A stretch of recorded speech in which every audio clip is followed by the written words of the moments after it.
Live from the 607, it's the Ocho Duro Parlay Hour, where we're talking everything movies, TV, comics, and entertainment. Join in the conversation on social media with the hashtag ODPH, because here we go.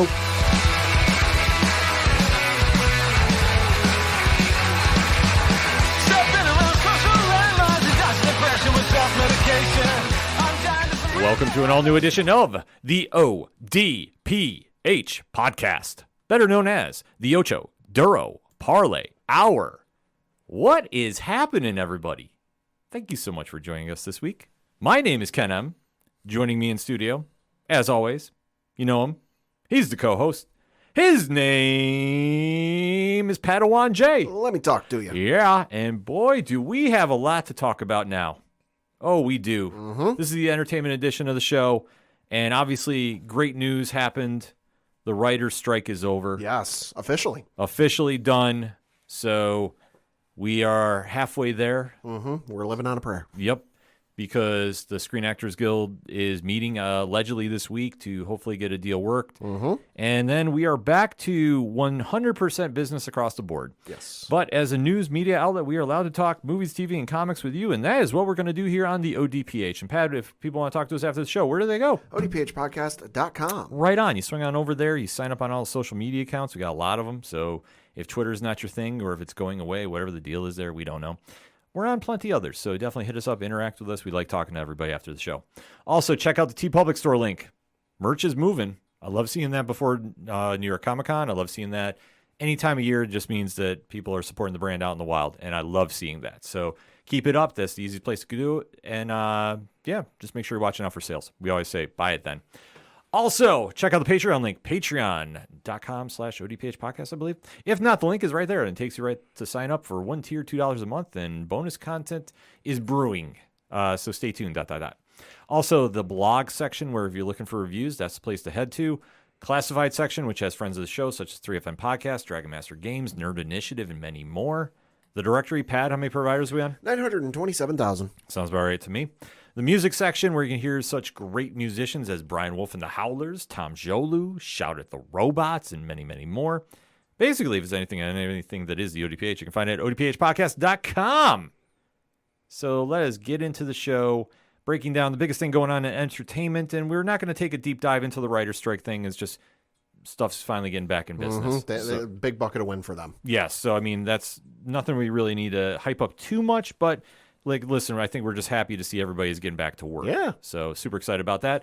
And one of the shows that I know a lot of fans are talking about in the meantime and really are going to unload, breaking down, is the latest addition to the Disney Plus / Star Wars family on Disney Plus. And of course, that is Ahsoka, with Rosario Dawson playing the title character, Ahsoka Tano, which has been nothing but smash hit after smash hit episode. Arguably their best show that they've come out with. Arguably. It's in that conversation. It's in the conversation with The Mandalorian. So there's a lot of win happening here. And so far, we are now at the penultimate episode, episode 7. 6 episodes down. A lot of things were happening. Everybody's still buzzing about episode 5, entitled Shadow Warrior. But heading into this episode entitled Dreams and Madness, there was a lot of questions going on. What to expect, because obviously we have to build up for a season finale that is sure to leave a lasting impression. And we have a lot to talk about. Now, if you're new to the ODPH, first and foremost, thank you for checking us out. Drop us a review. We always appreciate seeing that. What we like to do is give you a spoiler-free statement about what we're going to talk about. So if you haven't seen the episode yet, if you're not, it's okay. We tell you our thoughts, so we'll kind of maybe make an opinion for you. You go watch the episode, you pause this podcast, you jump back in, and then you're right there for the spoiler talk. If you have seen it, well, stay through the countdown, because we'd like to let everybody know when to duck out and put the liner notes in the show notes. We are going to go full spoiler diving, so you have been forewarned. You can't say, oh, I didn't know you guys were doing that. Oh, no, we make sure we are very, very blatant about that. Even so much so, I think people say we do it too long, but I'm saying I don't want to get another email from anybody saying you ruined my show. So that being said, let us get into the latest episode of Ahsoka, entitled Part 7, Dreams and Madness. Pad, what is your spoiler-free statement? Thought it was a good episode. It was a nice setup for the finale. You know, you got all the pieces moving into place where they're going to be for the season finale. Kind of wasn't sure what to expect with this one, just because obviously, you know, the last episode we were like, okay, episode 5 focused so heavily on Ahsoka. This, you know, episode 6 probably going to focus more on Sabine and the other characters that had traveled off into the other galaxy. So honestly, I wasn't going into this episode with any like super high expectations of like, I hope I get to see X, Y, and Z. You know, it was just kind of like, all right, I'm not sure what to expect from this, so I'm kind of happy I'm going into this blind. You know, I know they're posting clips of this show before, like, a couple hours before it goes live, and I'm, like, avoiding them like the plague. Because, you know, I just want to go into this as blind as I can possible, you know, and I'm even going so far as, like, once it hits 9 o'clock, my phone goes upside down and on like the other side of the room. Yeah. So that in case somebody hits me up for anything on any form of social media or text message, I'm like, yeah, no, sorry, like Ahsoka's on. You have to wait the requisite time for me to get to credits before I answer anything. You know, but no, this episode was great, you know, and I'm excited for the finale. There was a lot that I was waiting to see how they're going to set up going into the finale, because we've had 2 very impactful episodes, one a little more than others, in my opinion, because if you're not familiar with Star Wars Rebels, last week's episode entitled Far, Far Away, maybe did not hit you as hard. If you've seen Rebels, there was much to chat about after that. But after having such strong episodes back to back, I figured there would be a pause somewhere. And not like a bad pause, but it's kind of like when we talk in terms of pro wrestling. It's the calm before the storm. You always have to have that one match to let the crowd breathe and get back in before you go to the main event. I feel they did that here. Yeah, this was the proverbial eye of the storm. I mean, you think of, you know, a thunderstorm or a tornado or even like a hurricane or a typhoon coming through. You know, where they talk about on, you know, the meteorologists talk about the eye of the storm and how, that's when it's at its most calm, you know, and it's eerie and it's silent and you can't really hear, you know, there's not really a lot going on, but inevitably that storm keeps moving and the other side of the other wall of the eye comes through, and inevitably that storm starts right back up. And that's kind of where we're at is, all right, you know, we made it through one part of the craziness, and now we're sitting in the calm, and here comes the other side. So there is a lot that was good, and it's bracing for impact because next week's finale, I think, is going to be absolutely must-watch TV. So that being said, let's get into that spoiler talk, shall we? In 3, 2, 1, Pad, talk to me. Thought it was a really good episode. Like I said, it set up things nicely for the finale. Couple surprises I didn't see with this episode. You know, I was happy to see. I got real excited for some of those surprises. And it's going to be interesting to see where this goes, because it's going to be interesting because obviously Ray Stevenson, you know, in this show has been phenomenal, you know, from start to finish. He just eats up every scene he's in. He's such a great actor. He was such a great actor, and he's playing such a great character in this show. So it's going to be interesting to see what happens with him, because they're clearly setting up something for that character, you know, with the finale, but where it goes is kind of going to be tough to see because of his unfortunate passing, you know, but he's been great. Thrawn is just eating up every scene he's in. And for those of you who aren't familiar with just how much of a tactician he is, boy, he's showing off for you here. This dude, like I've said, is 4 steps ahead of everybody. And you sit there and go, why is he doing this? And just wait. It'll play out. It'll play out eventually here. Yeah, I thought this episode had a lot of setup going on. And, you know, it's really crazy to see how everything is getting in the final stages.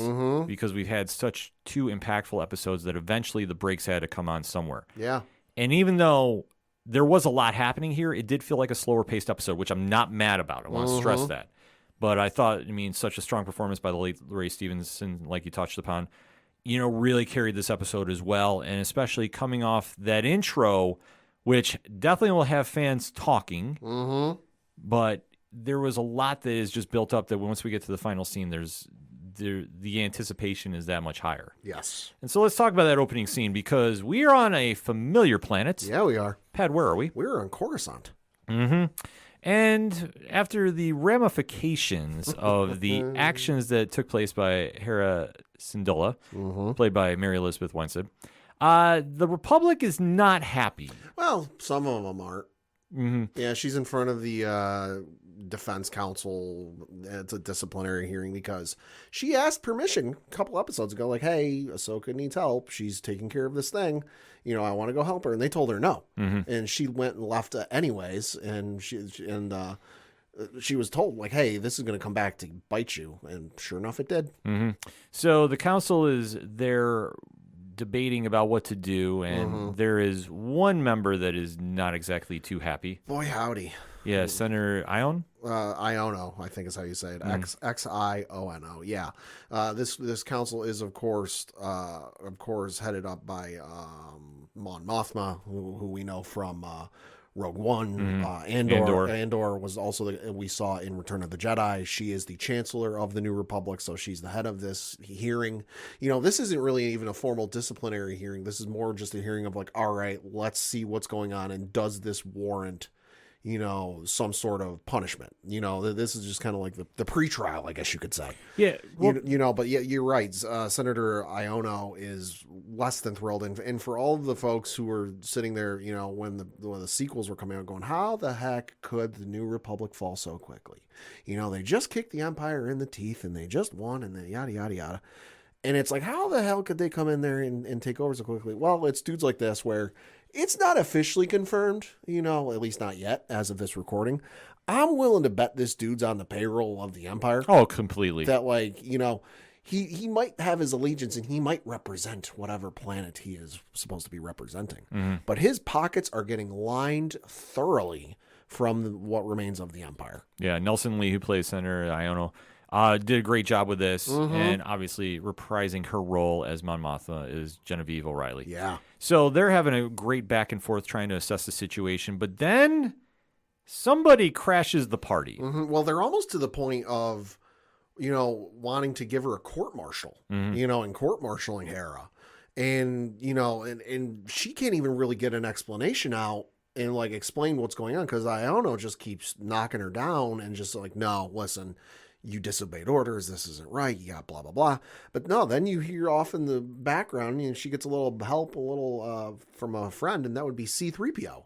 C-3PO arrives and basically has his like, hey, sorry she can't be here, but Senator Leia Organa, authorized Hera's mission, and as the head of the Defense Council, if you have any issues with Senator Organa, authorizing this mission, you should really take it up with her. Yeah, great tie back to the original 3 movies. Mm-hmm. And like I say, to see C-3PO show up, Anthony Daniels voicing him as I got always. So excited. Yeah, I mean, it's a great nostalgia moment, and it ties everything back to the original. So. Also, Senator Iono, I got to point out, playing with fire, insulting droids while Chopper's in the room. Yeah. A known war criminal. Mm-hmm. Never forget. Play with fire there. Chopper is a war criminal. Mm-hmm.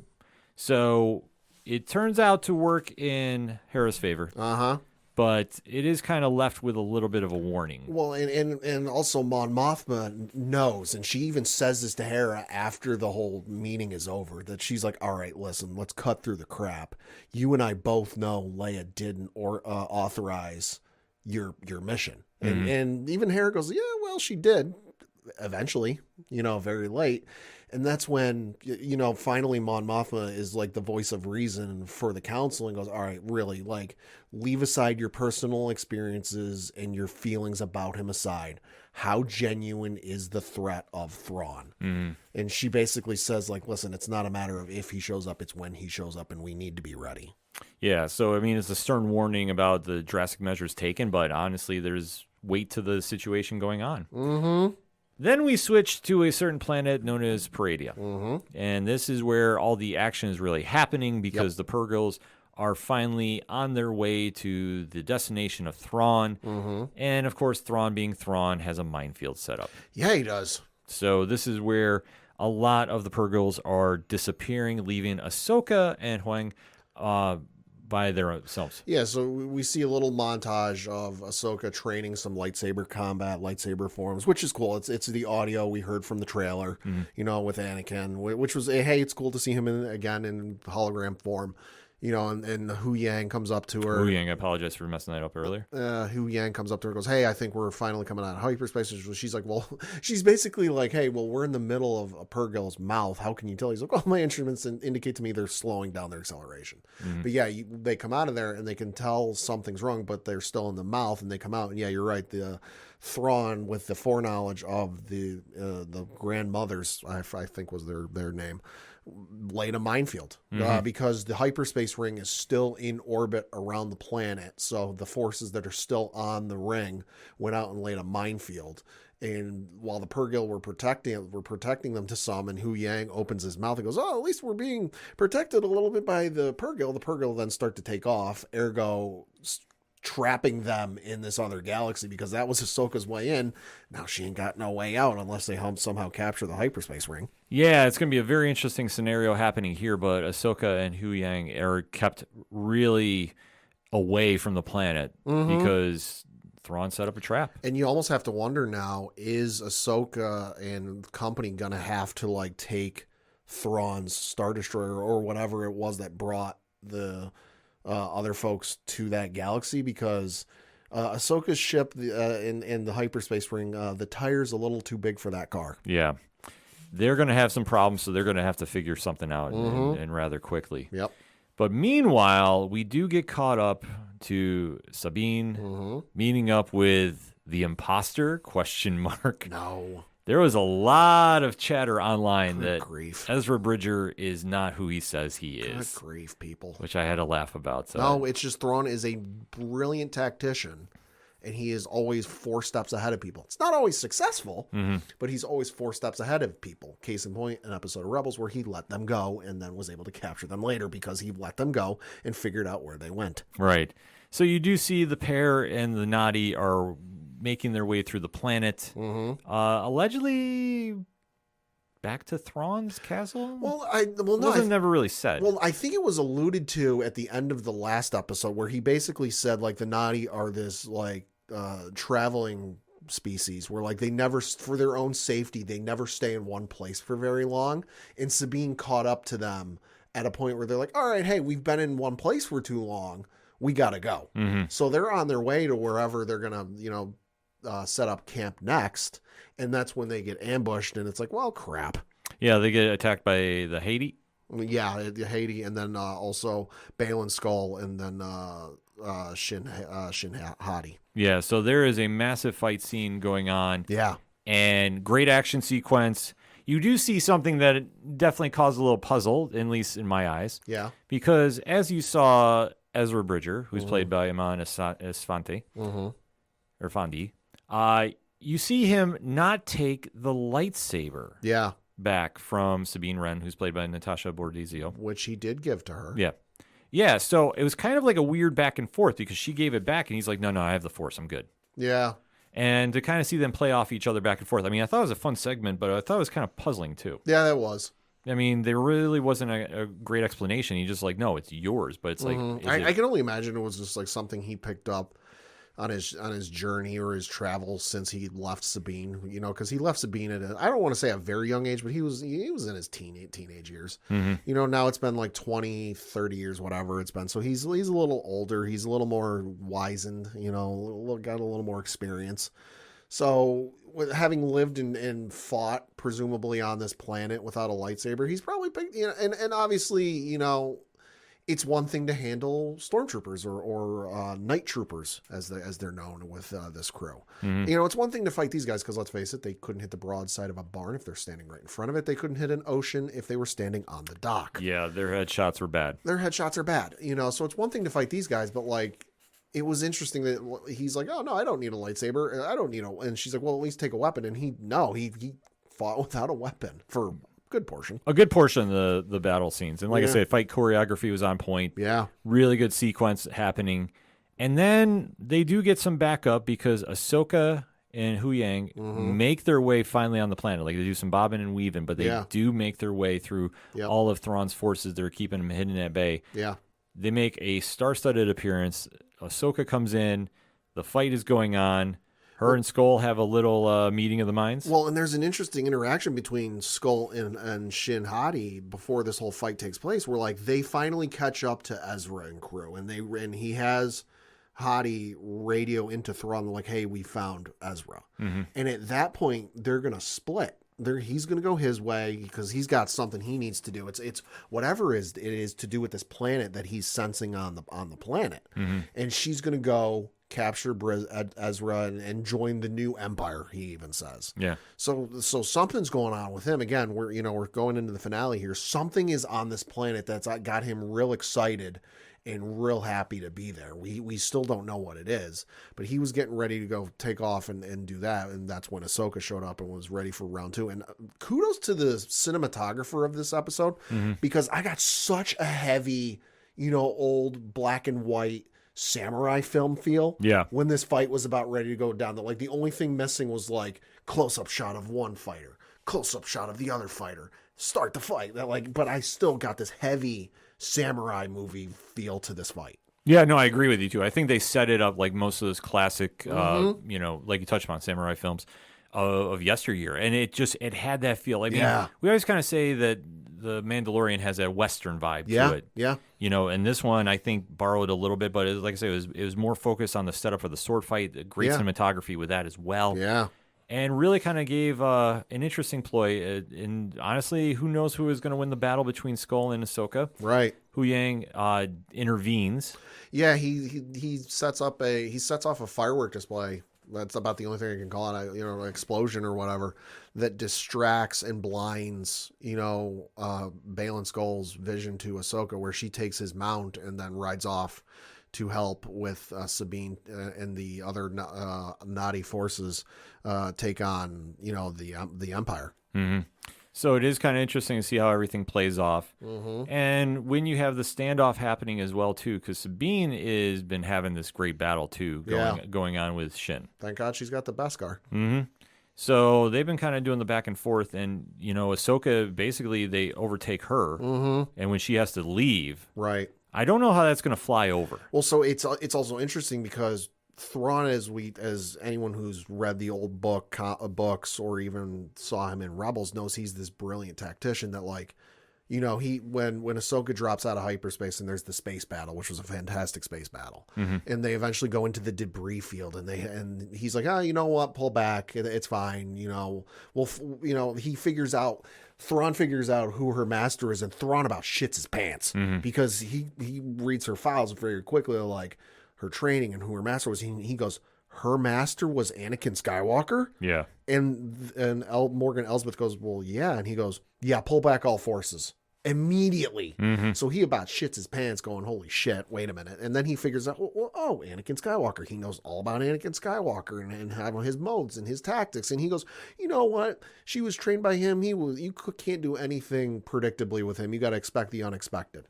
So he's like, why don't we go with this plan? And he flashes her out.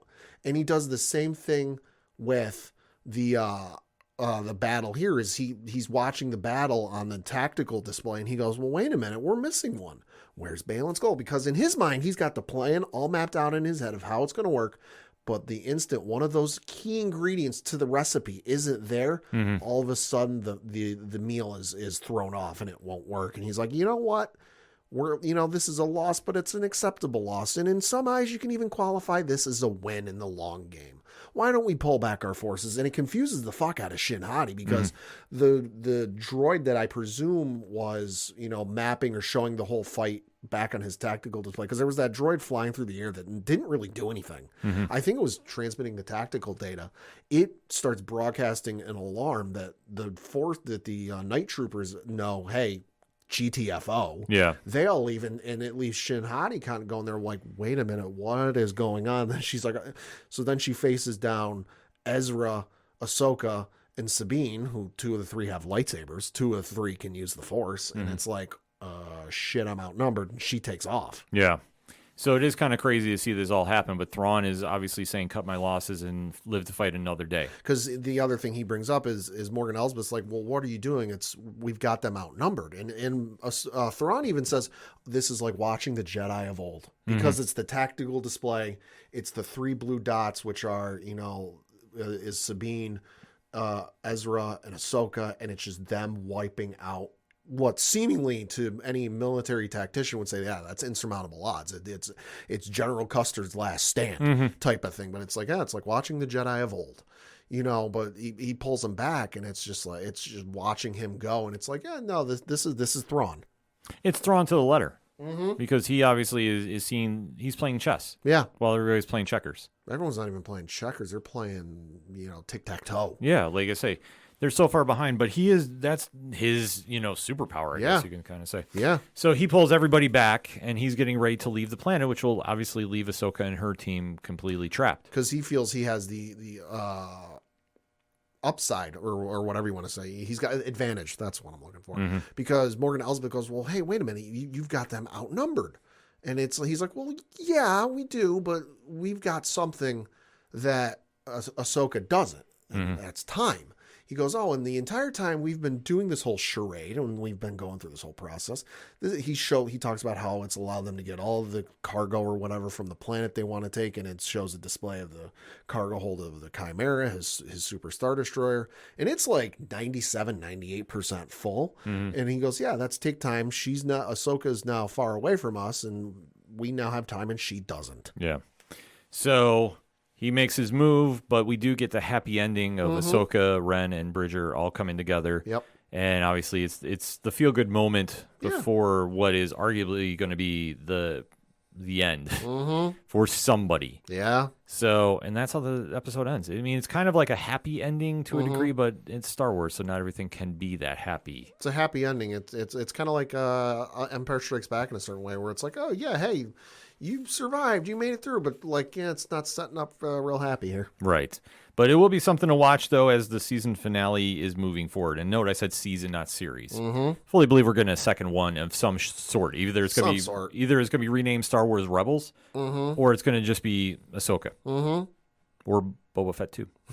I mean, anything could happen. Maybe. Well, like I said, they've always talked about now, especially with the strike being over. I think we're going to hear more talk of the movie happening. Probably. And I think all signs are pointing to bring everybody together for that. Yeah. So, I mean, all in all, I thought it was a very solid episode. Yeah, it was. I mean, there was strong dramatic acting. Like I said, the late Ray Stevenson did a phenomenal job. Rosario Dawson's always on point, too, especially like with her and Hu Yang, the back and forth banter. Yeah. And then, Thrawn, for anybody that's complaining about Mickelson's performance. Listen, he voiced him in Rebels. He is Thrawn. Yeah, I'm really not sure where it's coming from, to be honest with you.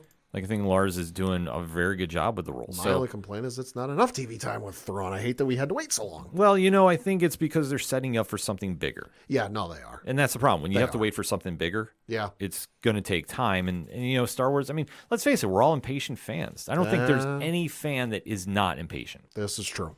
Because we want it now. I don't care about this nonsense about fatigue of the superhero genres and all that.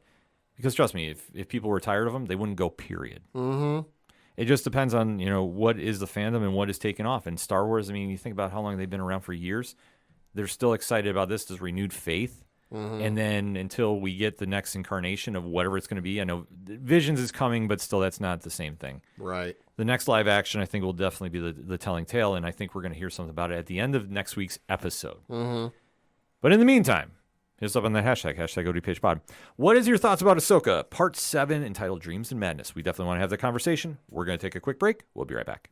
Hi, guys. This is Mac Room. I'm the writer of Inferno Go Red, and you're listening to the ODPH podcast.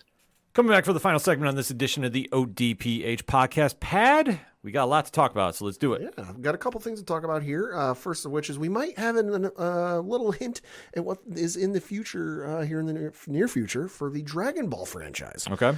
Because allegedly we're going to be getting a new anime, canon anime, that whole thing, Dragon Ball Superhero or whatever it is that's been online a couple years, not canon, but an official canon anime, because been leaked online the last couple of days that the next Dragon Ball anime, rumor has it, is going to be called Dragon Ball Magic. Now, there is going to be a Dragon Ball exhibit coming to New York Comic Con this year, as there is, every year. Yeah. They've always got a display there. Yeah, that's not anything new. But before this event is scheduled to happen, there is been a leak online, and some details about Magic have hit the web. So the rumor is that it's going to be a web anime released by the franchise. And reading from an article on sportskedia.com, the article says, quote, "The information has been provided by two Dragon Ball anime leakers, DBS Hype and Supa Chronicles on Twitter. According to the leak, Aya Komaki will be directing the series, while Katsuyoshi Nakasuru will be the character designer. Meanwhile, animators like Shintani Kubota and Takahashi will be participating in the new project. Additionally, the leak revealed that the animation will feature a 90s art style that will be animated using modern technologies and some CG. That being said, one will have to wait until the Dragon Ball exhibit takes place at New York Comic Con on October 12th, 2023, when the same may get announced officially. Also, it says, according to the leaks, fans can expect Dragon Ball Magic anime to be released in the first half of 2024. The web anime series will release 14 to 15 episodes, each of which will be about 30 to 40 minutes long. Considering the anime has been rumored to be a web series, it will not be airing on Fuji TV. Instead, the anime is being rumored to become exclusively available on Crunchyroll in most countries worldwide. Close quote. Which means if anyone's familiar with when Dragon Ball Super was hitting Crunchyroll like an hour after it aired on television, expect Crunchyroll to crash frequently. Yeah. I remember those days. Trying to watch Dragon Ball Super episodes on Crunchyroll was damn near impossible the night it came out. So super excited for this, whatever it ends up being. You know, whether it's whether it's canon, whether it's not. Rumor has it it's going to be canon. We'll have to wait and see. But if it's any new Dragon Ball content, I am here for it. Yeah, I mean, the thing is, the fan base is always stuck by it, no matter what. There's so a reason it's been relevant for all these decades. Yeah, so I mean, I'm not super shocked by that, but I am excited to see how the reaction is going to be. Like, you know me, I'm not the super big Dragon Ball fan that you are, but I respect the fandom. So yeah, and then speaking of something we know is coming out, and that is specifically this Friday, although I wouldn't be surprised if they pull one of those. Oh, hey, it's out at 9 o'clock the night before. But specifically coming out this Friday, September 29th, it is going to be a spinoff from The Boys on Amazon Prime. Yes. And this is Gen V. So the description of this reads, from the world of The Boys comes Gen V, which explores the first generation of superheroes to know that their superpowers are from Compound V. These heroes put their physical and moral boundaries to the test, competing for the school's top ranking, close quote. So, again, if you have seen The Boys, expect a lot of gratuity, a lot of violence, a lot of NSFW content. Don't watch this with kids in the room. Super excited for this, though. I love The Boys. Cannot wait for the next season to come out. But this is a little, I guess, appetizer, a little something in between main courses. Should be fun. Yeah, the thing about it is it's based off the premise of like their version of the X-Men. So you have to remember The Boys is not satire, but it shows the dark side of being a superhero. And especially, like, it combines so many elements. I mean, the Garth Ennis, Dark Robinson run was just phenomenal. You know, like I say. But to see how they're going to do the spinoff, I'm curious to see how long it's going to be. Because if memory serves me, and obviously please correct me on hashtag ODPH pod, I don't think it goes that long in the comics. So as we can't say anything about future seasons, don't know anything quite yet, but for this season, it looks like it's going to be 8 episodes. Okay.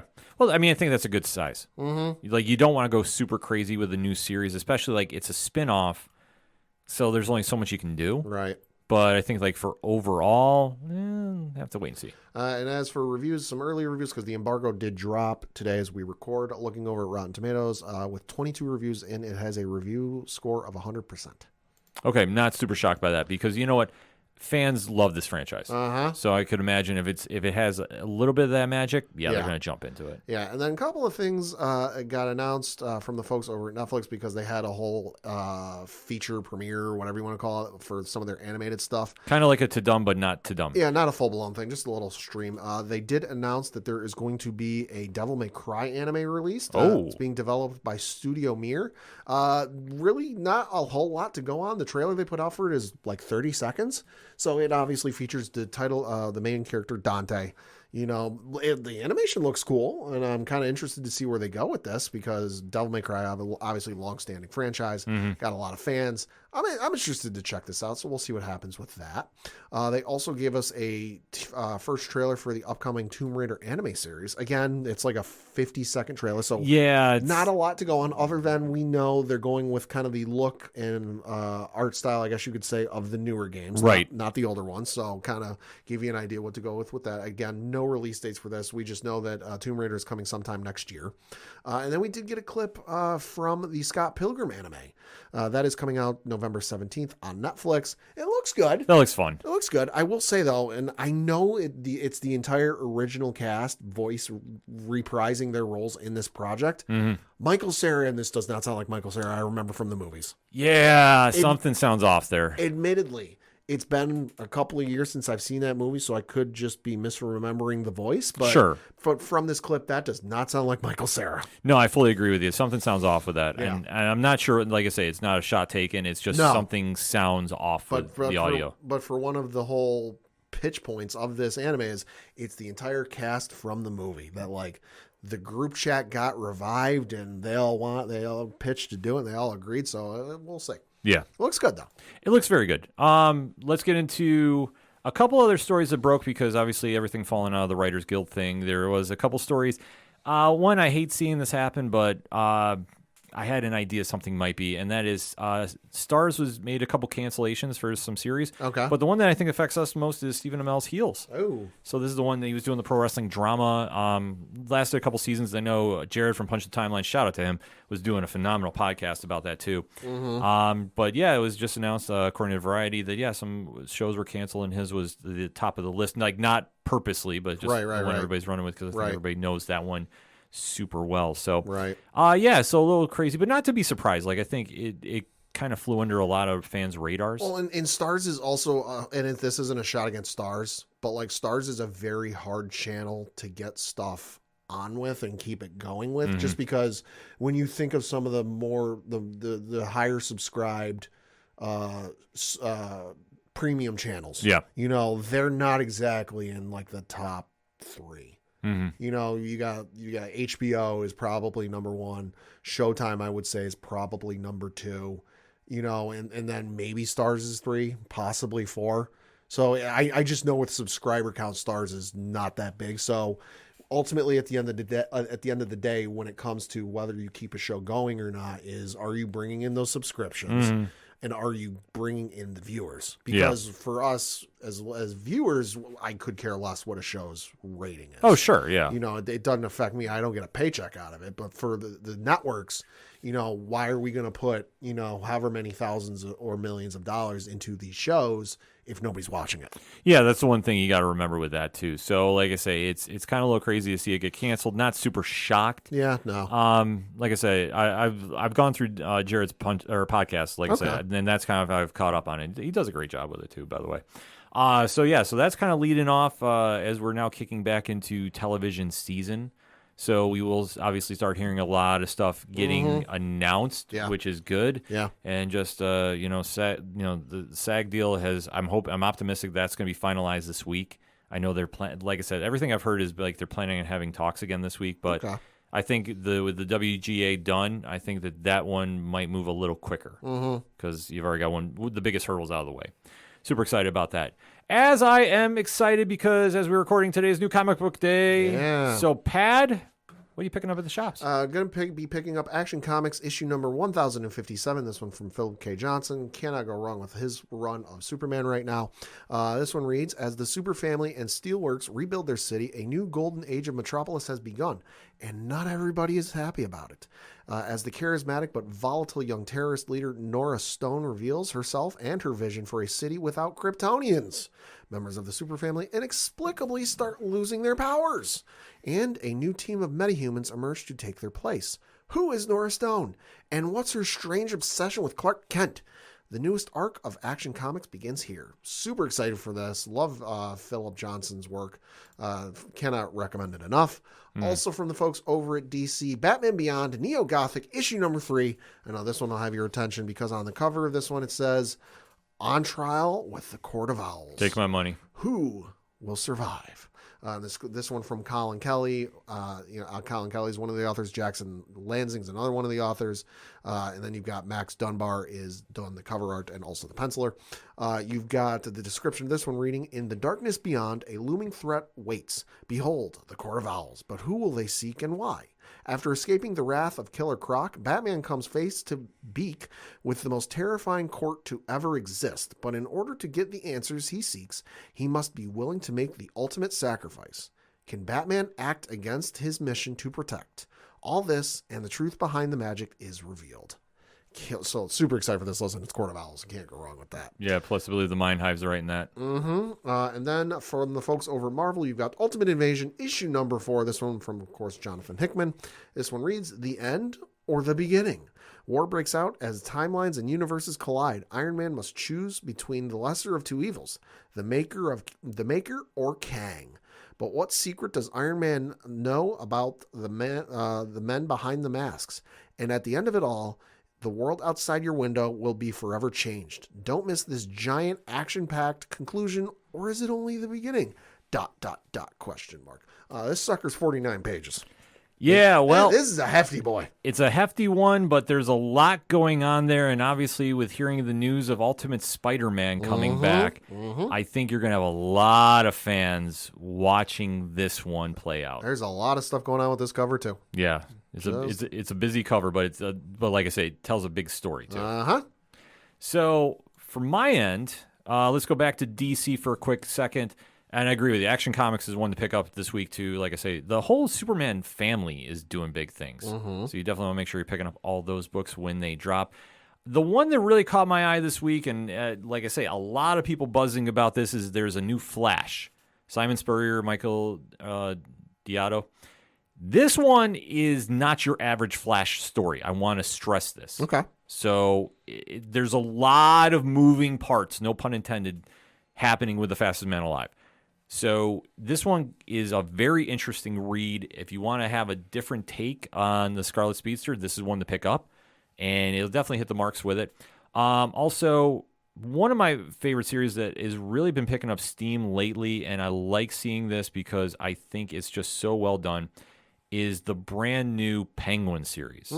So, like I say, this one is one from Tom King, Rafael de la Torre. And the series is crazy because the Penguin is returning to Gotham after being more or less written off. And he is forced to do work for the government. So it's interesting to see how the crime kingpin is working his way back up. This one is a very, very tricky read. I dug it, though. It's a very cool thing. I know Tom King's writing is kind of polarizing with a lot of our listeners, and I get it and respect it. Yeah. But me, I've always liked the stuff. So this one really jumped out at me. I was very, very excited about picking this one up, and definitely can't stop singing the praises about it. Also, one to catch is the Batman Catwoman war is really heating up. I believe they have a new chapter out. It's featuring the Red Hood and what side he took in this whole deal, which, if you haven't been checking that out, that's been a really interesting read. And what is happening, I think you're going to see a lot of lasting ramifications by the time it's all said and done. But it's an interesting concept that they're running with. So I'd definitely say that is one to obviously keep your eyes out for at the comic shops this week. Let's see, over on our favorite indies, let's start with Image and Void Rivals. Skybound Entertainment, what can you say about this? The Energon universe is really doing big things. A lot is happening with this series, and you definitely want to make sure you're caught up on this before next month the official kickoff happens, in my opinion, with Transformers dropping. So I believe that is still slated for early October, so you definitely want to make sure you're caught up now. Void Rivals flew under a lot of people's radars until the news broke, and now it's really kicking in high gear.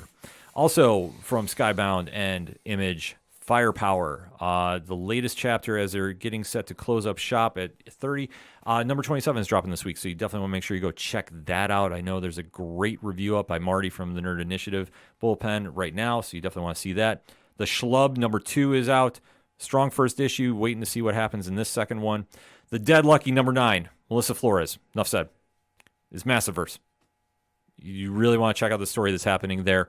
I say all the time, Massiverse, Massiverse, Massiverse. That's all that needs to be said. This is true. It's fantastic. Also, The Savage Strength, The Starstorm. Now, this one is for a throwback audience. If you really like your classic superhero tales, what Drew Craig is doing, because he does the art and he does the writing for this, he puts in so many characters.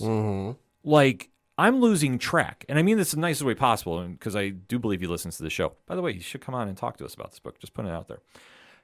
I really feel like he's adding so much in here that you're really getting the bang for your buck with this book. And especially if you like that Kirby-esque style of writing, This is right up your alley. So this is something you definitely want to make sure you're checking out.